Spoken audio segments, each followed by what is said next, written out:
Hello बच्चों, हम 9th class के मैथ्स का चैप्टर 11 रचनाएं, इसका हम पहला प्रश्न करेंगे। तो पहला प्रश्न है, एक दी हुई किरण के प्रारंभिक बिंदु पर 90 डिग्री के कोण की रचना कीजिए और कारण सहित रचना की पुष्टि कीजिए। तो पहले हमें 90 डिग्री का कोण बनाना है और फिर इसका हमें कारण भी बताना है कि ये 90 डिग्री का कैसे है। तो इस क्वेश्चन को करते हैं। तो सबसे पहले हमें एक प्रकार की सहायता होगी। तो हम एक प्रकार को लेंगे और एक स्केल, इसमें हम एक रेखा खींचेंगे जो कितनी भी आप सेंटीमीटर की खींच सकते हैं। तो यहाँ पर मैं खींच लेती हूँ 7 सेंटीमीटर की रेखा।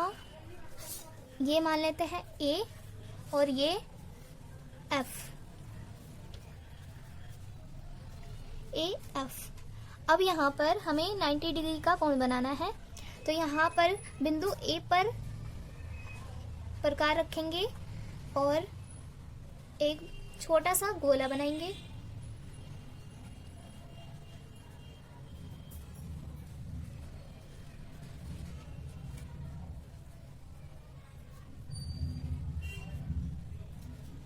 अब इस प्रकार जितना हमने गोला बनाने के लिए खोला था उतना ही यहाँ पर रख के, इस बिंदु पर रख के और यहाँ पर चाप लगाएंगे।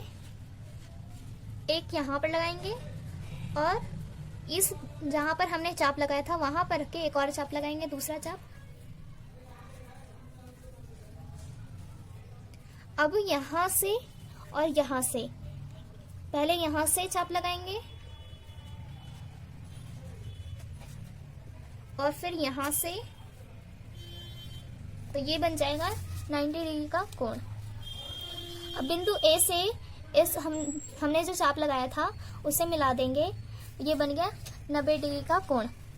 अब इसे हम नाम दे देते हैं, ये मान लेते हैं ये है ई, ये एफ और ए। अब यहाँ पर जो हमने चाप लगाया था यहाँ से एक त्रिभुज बनाएंगे। यहाँ से बिंदु ए तक मिलाकर और यहाँ से यहाँ तक मिलाकर इस बिंदु से इस बिंदु तक एक त्रिभुज बनाएंगे। इसे मान लेते हैं ये डी, ये है बी, ये है सी, ए बी सी। ये हो गया, ये बन गया 90 डिग्री का कोण।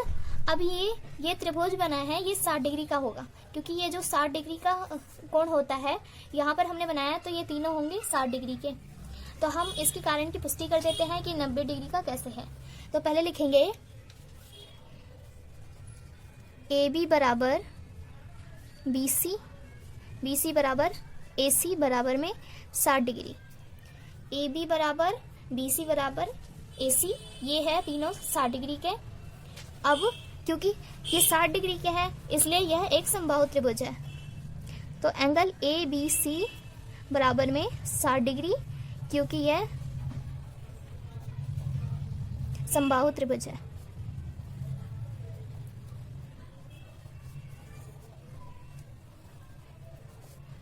अब ये होने के बाद हमने जो ये डी ए सी माना था, ये ए बी सी का आधा है, ये डी ए बी सी का आधा है। तो हम लिख सकते हैं कोण डी ए सी बराबर में 1/2 कोण ए बी सी। अब ए बी सी हमें पता है कि 60 डिग्री है, तो डी ए सी का मान निकालने के लिए डी ए सी बराबर में 1/2 गुणा में 60 डिग्री लिखेंगे और इसे जब काटेंगे तो आ जाएगा 30 डिग्री। तो ये हो गया 30 डिग्री, यानी डी ए सी हो गया 30 डिग्री। अब डी ए सी और ए बी सी, इन दोनों को हम प्लस करेंगे तो आ जाएगा हमारा डी ए बी। अब इन दोनों को प्लस करेंगे तो हमारा आ जाएगा डी ए बी। तो डी ए बी निकालने के लिए डी ए सी जो हमने ये निकाला है, डी ए सी प्लस में ए बी सी, ये हो जाएगा डी ए सी था 30 डिग्री और ए बी सी 60 डिग्री, तो बराबर में 90 डिग्री।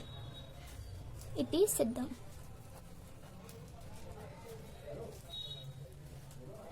ये हमारा सिद्ध हो गया कि ई ए एफ यानी डी ए बी 90 डिग्री का कोण है।